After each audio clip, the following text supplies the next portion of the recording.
The war room aboard the GCS Vigilant hummed, with the peculiar music of 1,000 different species. The meeting chamber, designed to accommodate the entire tapestry of Galactic Confederation member races, resembled nothing so much as a combination between a cathedral and a circus tent. In one corner, the Corvection delegation, beings that looked like ambulatory starfish made of crystal, pulsed with bioluminescent agitation. Near them, the Mordakians, essentially sentient clouds of gas, swirled with anxiety, their translucent forms barely contained within specialized atmospheric suits. Commander Rhodes, the highest-ranking human military officer in the Galactic Confederation, sat at what passed for his station, a modified human standard chair, surrounded by a maze of alien interfaces that he largely ignored. Instead, he consulted a leather-bound notebook, occasionally making entries with an actual pen. This anachronistic behavior drew subtle glances from his non-human colleagues, though none would dare comment directly. The Galactic Confederation had been Rhodes' home for the better part of 2 decades, ever since humanity had been admitted to this cosmic melting pot. In that time, he'd learned that the vast diversity of species brought not just cultural enrichment, but bureaucratic nightmares that would make even the most jaded Earth administrator weep. Every decision required consultation with at least 17 different committees, each representing various species' interests, biological needs, and philosophical frameworks. Commander Rhodes, Admiral Pelzen's crystalline voice cut through the ambient noise. The crystalline being, whose body resembled a walking geode, turned its faceted head toward the human. I trust you've reviewed the latest reports regarding the situation. Rhodes looked up from his notebook. The Vrexian Empire's movement near the outer borders? Yes, Admiral. Their fleet configurations suggest something more than routine exercises. Indeed, General Xavier interjected, his octopod form undulating with what Rhodes had learned to recognize as skepticism. Though perhaps our human representative sees threats where others see opportunities for diplomatic engagement. Rhodes bit back his initial response. General Xavier, representative of the Octavian Consortium, had never quite accepted humanity's rapid rise through Confederation ranks. His 8 tentacles twitched constantly when addressing Rhodes, a nervous tick that betrayed his discomfort with human unpredictability. Before Rhodes could respond, the chamber's central holographic display flickered to life. The image that materialized was of Cthar, a representative of the insectoid Chitiner Empire, his compound eyes glinting with their characteristic multispectral vision. Esteemed colleagues, Cthar's mandibles clicked rapidly, translated by the room's universal interface. I bring grave news. Our deep space monitoring stations have detected unusual energy signatures for Vrexian territory. The patterns suggest weapon testing on a scale we haven't encountered before. The room erupted in a cacophony of alarm. Across the spectrum of visible and non-visible light, bioelectric fields, and chemical signals, concern rippled through the assembled beings. Rhodes, however, remained calm, making another quick note in his book. Details, General Cthar, Admiral Pelzen commanded, his crystalline structure resonating with authority. Preliminary analysis indicates a new form of neural disruption technology. Our scientists compare it to historical records of early electromagnetic pulse weapons, but far more sophisticated. If our projections are correct, this technology could theoretically disable any system that relies on biological quantum interfaces. Rhodes felt a chill run down his spine. Nearly every major system in the Confederation fleet relied on biological quantum interfaces, living computers that merged organic neural networks with quantum processing. It was considered the pinnacle of technological advancement, far beyond humanity's primitive electronic systems. Preposterous. General Xavier's tentacles writhed in agitation. No such weapon could penetrate our shielding protocols. The Vrexians are saber-rattling, nothing more. Perhaps, Rhodes intervened carefully, we shouldn't dismiss the threats so quickly. The Vrexians have always been resourceful. Xavier's main eyes swiveled to fix Rhodes with a withering stare. Humanity has made great strides since joining our Confederation, Commander. But let's not forget, your species is still centuries behind in certain technological aspects. You cling to antiquated methods." His gaze pointedly dropped to Rhodes' notebook. "Sometimes the oldest methods are the most reliable." Rhodes responded evenly, though his knuckles whitened around his pen. The debate continued for hours, as was typical for any Confederation meeting. Proposals were made, amended, revised, sent to subcommittees, and then returned with recommendations that needed further review. Rhodes had once calculated that for every hour of actual decision-making, the Confederation spent 12 hours in procedural bureaucracy. Finally, Protocol 7 Delta was approved, a defensive strategy that relied heavily on energy weapons, quantum shields, and the advanced AI systems that coordinated the Confederation's fleet movements. Rhodes' suggestion to maintain basic mechanical systems as backup was noted in the official record, then promptly buried under 17 layers of committee review. 3 days later, the situation escalated. Outpost Sigma 7, a border monitoring station, transmitted a garbled distress signal before going dark. When relief forces arrived 6 hours later, they found the station's personnel alive, but confused. Every electronic system, every quantum processor, every biological interface had been dead for exactly 4 minutes and 37 seconds. 4 minutes and 37 seconds. Rhodes repeated to the emergency council that had been hastily assembled. Just long enough to completely override all their defensive systems, scramble their communications, and retreat before our response teams could arrive. The attack vector suggests the Vrexians are testing their capabilities, Dr. Mere this, a Galician scientist whose bioluminescent patches pulsed with concern, added. If they can refine this technology. They won't, Xavier interrupted. Our scientists are already developing countermeasures. The quantum defense grid will render their neural disruptors obsolete before they can weaponize them effectively. Rhodes couldn't help but notice the general's confidence seemed forced. The tentacle twitching had increased notably since the attack. The following weeks became a tense standoff.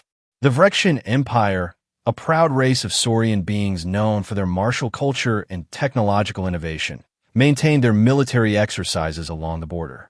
Intelligence reports suggested they were indeed developing something. Scanning patterns indicated massive power consumption in their research facilities.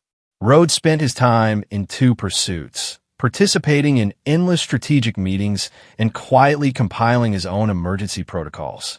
Years of studying military history, both human and alien, had taught him that complex systems, no matter how advanced, had vulnerable points. His notebook filled with diagrams of manual override systems, mechanical backups, and basic radio communications protocols. Commander, Lieutenant Torres, one of the few other humans aboard the Vigilant, found him in the observation deck 3 weeks after the first attack. You should see this. The viewport offered a spectacular view of the Confederation fleet. Over 200 vessels of various designs, representing 57 different species. Advanced shields shimmered like soap bubbles around each ship, while quantum torpedoes and plasma cannons bristled from every surface. Impressive, isn't it? Torres commented. The Vrexians would be insane to attack this force. Rhodes nodded, but his eyes were scanning for something else. Have you noticed how every defense system requires the biological interface to function? Well, yes. It's the most efficient command structure ever developed. Response times measured in microseconds. Perfect integration between. Perfect targets, Rhodes muttered, all running on the same basic architecture. Before Torres could respond, the ship's alert system activated. Admiral Pelzen's crystalline voice echoed through every corridor. All personnel to battle stations. The Vrexian fleet is moving toward the neutral zone. This is not a drill. The bridge of the GCS Vigilant was a marvel of Confederation engineering. Stations flowed organically into one another, designed to accommodate beings of wildly different physiologies. Holographic displays, quantum screens, and biological interfaces created a three-dimensional tactical map that would have driven the best human video game designers insane with envy. Rhodes took his position at the human tactical station, noting with some amusement that it was the only station equipped with physical switches and analog displays as backup. Most species considered this a charming anachronism, like humans insisting on windows in their space stations. Vrexian fleet has crossed the neutral zone, reported Sensor Chief Zexthar, a cephalopod with 17 different sensory organs, 73 vessels, all equipped with military-grade weaponry. They're heading directly toward Outpost Gamma Epsilon. Composition analysis? Admiral Pelzen commanded. Standard Vrexian battle configuration, but Chief Zexthar paused, her neural interface flickering with confusion. They're broadcasting a quantum signature we've never encountered before. Activate Protocol 7 Delta, Pelzen ordered. All ships to defensive positions. Enable the quantum defense grid. The fleet moved as one, a practice ballet of metal and energy. Shields harmonized, creating overlapping fields of protection. Weapons systems cycled to maximum readiness, each targeting AI linking with its neighbors to create an unbreakable web of firepower. Rhodes watched it all, notes still in hand, when something caught his eye. The Vrexian ships weren't attacking. Instead, they were executing a precise maneuver that seemed to be directing some form of energy pulse toward the Confederation fleet. Admiral, Rhodes called out, I recommend we prepare manual overrides. The lights died. Every display screen went black. Holographic interfaces collapsed like punctured balloons.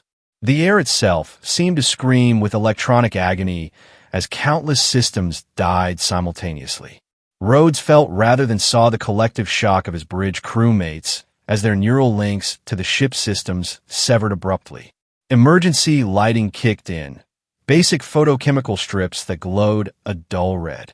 In their feeble illumination, Rhodes could see General Xavier's tentacles writhing in genuine panic now, not mere annoyance. What happened? Someone asked in the darkness. Neural disruption field. Rhodes answered, checking his mechanical timepiece. If it follows the pattern from Outpost Sigma 7, we have about 4 minutes of system disruption. How can you know that? Xavier demanded, his voice pitched higher than Rhodes had ever heard it. Because I wrote it down, Rhodes replied, producing his notebook, along with several contingency plans, which I suggest we implement immediately. Admiral Pelzen's facets caught the emergency lighting oddly. Commander Rhodes, please elaborate.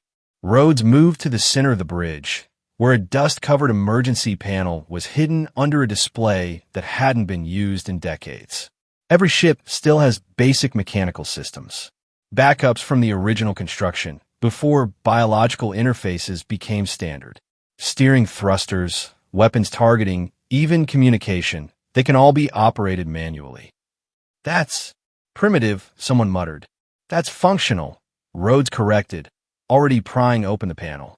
And right now, primitive and functional beats advanced and offline. As predicted, after 4 minutes and 37 seconds, systems began flickering back online. But the Vrexians weren't waiting. A second pulse emanated from their fleet, and darkness reclaimed the vigilant. They've refined it, Rhodes noted clinically. Now they can fire it repeatedly. This is a catastrophe. General Xavier's tentacles slapped the deck in agitation. Our entire fleet is helpless. Not helpless, Rhodes corrected, grabbing a mechanical interface that felt like it belonged in a museum. Inconvenienced. The next hour was chaos orchestrated by necessity. Rhodes activated the Vigilance manual systems, a process that required actual physical presence at specific locations throughout the ship. Crew members adapted quickly, though many struggled with the foreign concept of pushing buttons and flipping switches rather than thinking commands through their interfaces. Meanwhile, Vrexian ships pressed their advantage. Conventional weapons fire erupted from their vessels, targeting the defenseless Confederation fleet. Ships that had been pride of military engineering mere minutes ago now struggled to maneuver with basic thrusters. Human, General Xavier addressed Rhodes directly for the first time without condescension. How do we fight back? Rhodes was already at a manual weapons control station. We use what they didn't account for. Railguns, ballistic missiles, projectile weapons, things that don't rely on quantum targeting or biological guidance. But those are basic physics, Rhodes finished. Newtonian motion, point and shoot. The Vrexians designed their shields to counter energy weapons because that's what we rely on. Their defenses against solid projectiles are minimal. More systems came online, operated by increasingly capable crews who remembered ancestral methods. The Zorsian delegation retrieved actual paper manuals, texts they thought they'd never need again. The mechanoids discovered their original mechanical actuators still functioned, allowing them to run ship functions without biological interfaces. Commander Skalek is hailing us, communications reported, reading from an old-fashioned message printer. On screen, display it however you can, Pelzen ordered. The view screen flickered to life using basic projection technology. Commander Skalek, leader of the Vrexian fleet, appeared in all his reptilian glory. Scales rippled with what Rhodes recognized as amusement. Confederation vessels, Skalek's voice boomed. Your mighty technological advantage is now scrap metal and broken dreams. Surrender immediately, or we will reduce you to cosmic dust. Counter that, Pelzen commanded. With what? The communications officer asked helplessly. Rhodes moved to a different station. Good old-fashioned radio. Everything old is new again. He activated a frequency that hadn't been used for military purposes in centuries. Vrexian Commander, this is the Galactic Confederation ship Vigilant. Your ultimatum is noted and rejected. Skalek's expression shifted to something between surprise and disdain. You dare defy us with your crippled vessels? Our vessels aren't crippled, Rhodes responded. They're simplified. The first salvo caught the Vrexians completely unprepared.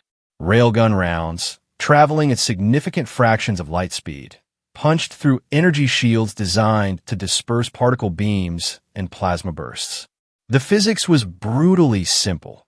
Shields that could harmlessly redirect energy found themselves invaded by solid matter moving at tremendous velocity.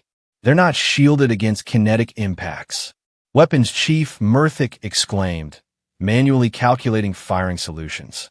Return fire, Admiral Pelzen ordered. All ships. The Confederation fleet had been reduced to its most basic capabilities, but those capabilities proved surprisingly effective. Ships that had been paragons of advanced warfare now fought like primitives, but fighting primitives were still dangerous. Fire the mass drivers. Rhodes coordinated throughout the fleet using radio and optical signals. Aim for their weapon emplacements. The Vrexians, for all their careful planning, had made one critical error. They had assumed that disabling advanced systems would render their enemy helpless. Instead, they faced opponents who had rediscovered their technological roots and found them surprisingly effective. General Xavier, Rhodes called out, noticing the Octavian was actually working alongside rather than against the human forces now. Coordinate the left flank's manual targeting. The Vrexians are clustering their ships to maximize their disruptor field coverage.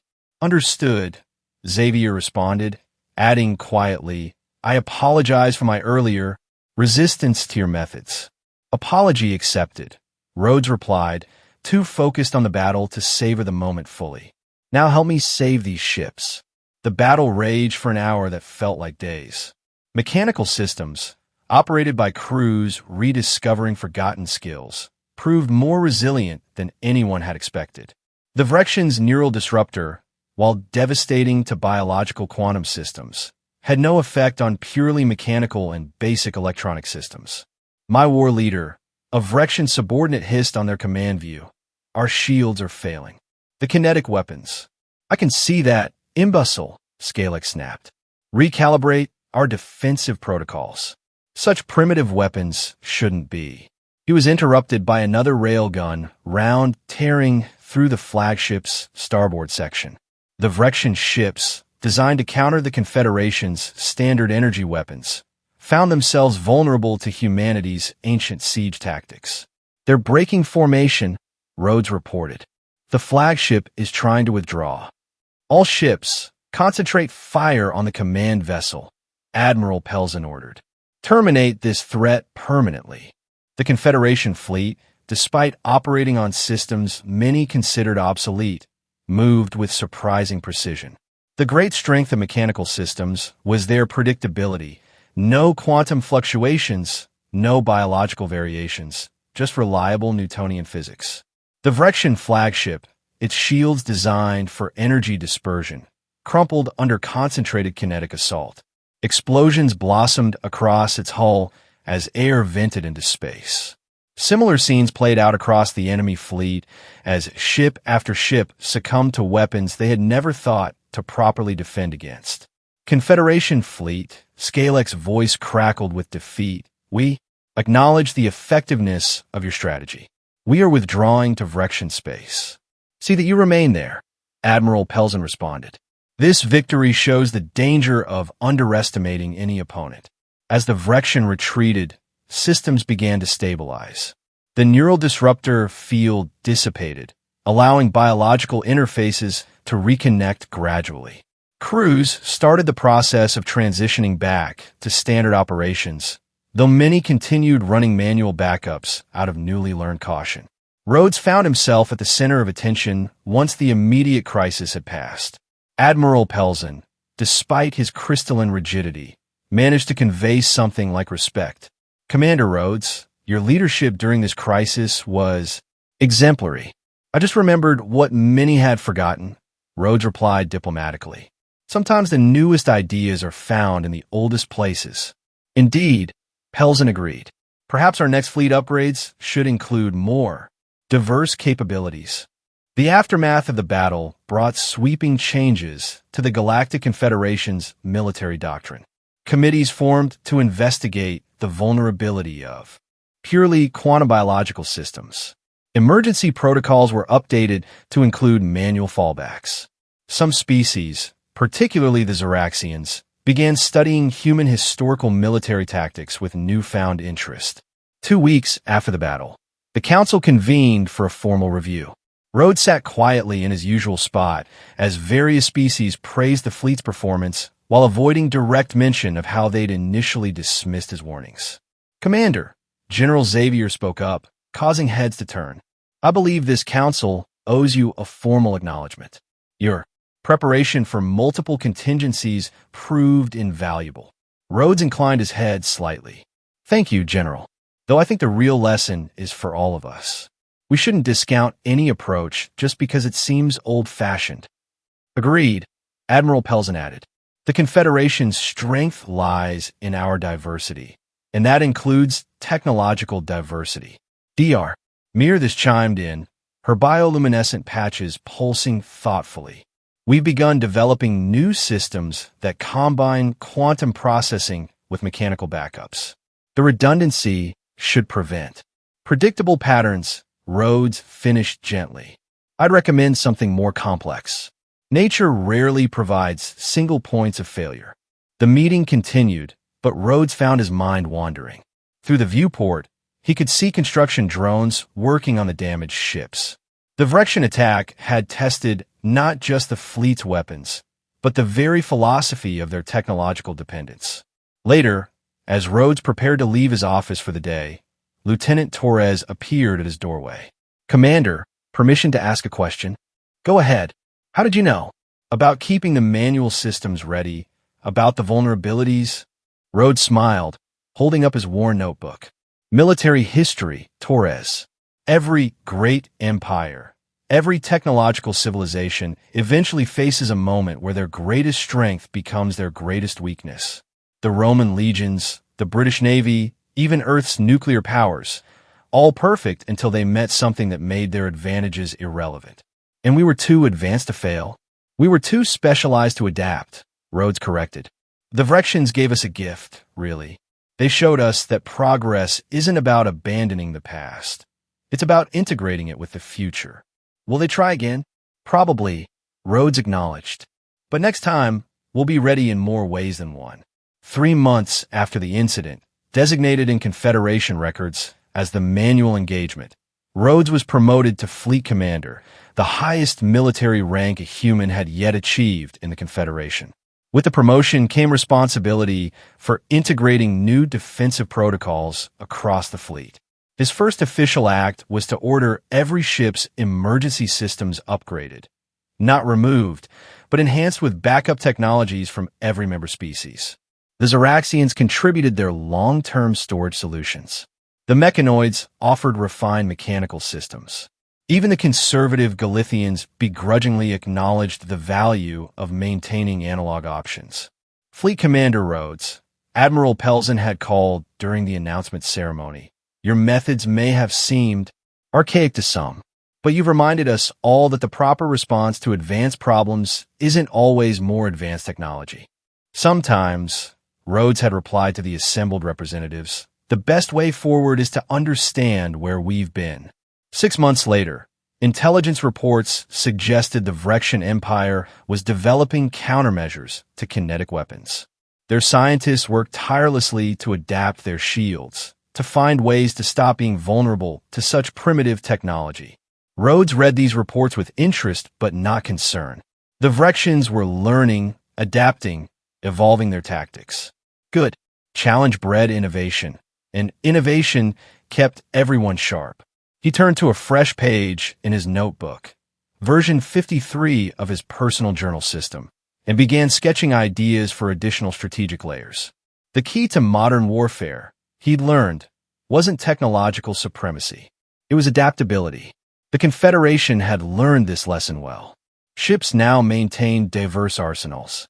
Training programs included both quantum targeting systems and old-fashioned manual skills. Most importantly, military doctrine now emphasized flexible thinking over technological dogma. 1 year after the manual engagement, Rhodes found himself back in the war room for a routine strategic planning session. General Xavier, now a regular collaborator rather than an adversary, was discussing new integrated defense systems. These hybrid systems combine our quantum processing with mechanical failsafes, Xavier explained, his tentacles gesturing with genuine enthusiasm. We maintain full functionality while removing single points of failure. Excellent progress. Rhodes noted, then added thoughtfully, but we should also consider. A junior officer burst into the room. Admiral, sensors detect an unknown configuration approaching the Theta sector. The energy signature doesn't match any known species technology. The room tensed. A new unknown player in galactic politics was never good news. But Rhodes found himself oddly reassured by the alert. The Confederation was better prepared now, not just with better weapons or smarter systems, but with a mindset that could adapt to the unexpected. Assemble the fleet, Admiral Pelzen ordered. All systems operational, all protocols ready. He glanced at Rhodes. Including manual overrides? Always, Rhodes confirmed. Whatever this new challenge is, we'll meet it with every tool at our disposal. As the fleet mobilized, Rhodes reflected on how much had changed in such a short time. The Confederation had maintained its technological edge while rediscovering its adaptability. Species that had once viewed each other with suspicion now shared tactics and strategies. The Vrexians, according to diplomatic channels, had even begun reassessing their own technological dependence. Pride prevented them from admitting it officially, but changes in their military structure suggested they too recognized the lesson. Advancement meant integration, not abandonment. Fleet Commander, an aide approached Rhodes as he prepared to return to the bridge. The new ships are reporting all systems nominal. Quantum arrays online, mechanical backups ready, manual controls accessible. Perfect, Rhodes responded, snapping his notebook closed. Whatever this new threat was, they would meet it not with advanced technology or primitive simplicity, but with both. The view screen lit up with tactical data as the unknown ships drew closer. Their design was unlike anything in Confederation databases. Organic curves merged with crystalline structures, suggesting yet another approach to the eternal question of technological advancement. Hailing frequencies open, Commander? Communications asked. Open, Rhodes confirmed. But keep manual systems ready, just in case. The response came not through quantum channels or biological interfaces, but through an omnidirectional broadcast that every system could receive, a perfect compromise between ancient and modern. Greetings, Galactic Confederation. We are the architects of resonance. We come not in war, but in curiosity. Your battle against the Vrexian Empire was educational. Rhodes smiled slightly. Educational. Perhaps these architects had learned the same lesson he'd been trying to teach, that true progress wasn't about discarding the old, but about understanding why it worked and integrating it with the new. The answer to the question, where's your backup, had become the foundation of a new era of tactical thinking. And as the Confederation prepared to meet this new civilization, Rhodes knew they were ready for whatever challenges lay ahead. After all, the best backup wasn't a specific system or technology. It was the willingness to use every resource, every approach, every tool available. In a universe of infinite possibilities, limiting yourself to a single solution was the greatest vulnerability of all. Fleet Commander, Admiral Pelzen's voice carried across the bridge. Your orders? Rhodes opened his notebook one more time, scanning his notes on first contact procedures. They had guidelines for quantum communication, for biological interface exchanges, even for purely mechanical interaction. Every possibility covered, every contingency planned. Standard first contact protocol, he ordered. All systems active, all approaches ready. Let's see what these architects have to teach us. As the Confederation fleet moved into position, Rhodes realized the irony of his role. He'd become the keeper of both the most ancient and the most modern military wisdom in the galaxy, the guardian of tradition in a fleet of innovation. And he wouldn't have it any other way. The universe was vast and strange, filled with threats and wonders beyond imagination. Meeting those challenges required not just powerful weapons or advanced technology, but wisdom. The wisdom to prepare for anything. The wisdom to adapt to anything. The wisdom to know that sometimes the best way forward was to remember the lessons of the past. In a galaxy where technology could be rendered obsolete in seconds, the true strength lay not in any single system, but in the diversity of approaches and the will to use them all. The question, where's your backup, would never catch the Confederation unprepared again. Because now, everyone knew the answer. You're looking at it. And it was everything. Every system, every tactic, every tradition and innovation working together.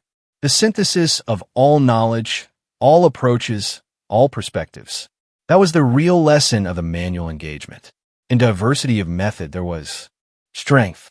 In adaptability, there was survival. And in remembering the past, while embracing the future, there was victory. As the architect's ships came into full view, their design both alien and oddly familiar, Rhodes prepared for whatever came next. The Confederation fleet had become something new, not just a fighting force, but a testament to the power of integration. Contact in 30 seconds, sensors reported. All ships maintain position, Admiral Pelzen ordered. Diplomatic protocols active. Rhodes made one final notation in his notebook, then closed it with satisfaction. Whatever this new chapter held, they would face it together, quantum and mechanical, advanced and traditional, all united in purpose. The future awaited, and they were ready for it. After all, the best backup system wasn't just about having alternatives. It was about having the right alternative for any situation. And in the vast complexity of galactic civilization, that meant being ready for absolutely anything. The architect's lead ship drew to a halt at the edge of weapons range. For a long moment, silence filled the void between civilizations. Then, finally, a message appeared on every screen, transmitted through every protocol. We have observed your innovation in the face of adversity. Perhaps we have much to learn from each other. Rhodes smiled. Yes, they probably did. Because in the end, every civilization, no matter how advanced, could benefit from understanding that progress wasn't about leaving the past behind. It was about bringing it with you, ready to use when you needed it most. And in a galaxy full of wonders and dangers, that wisdom was the most valuable backup system of all.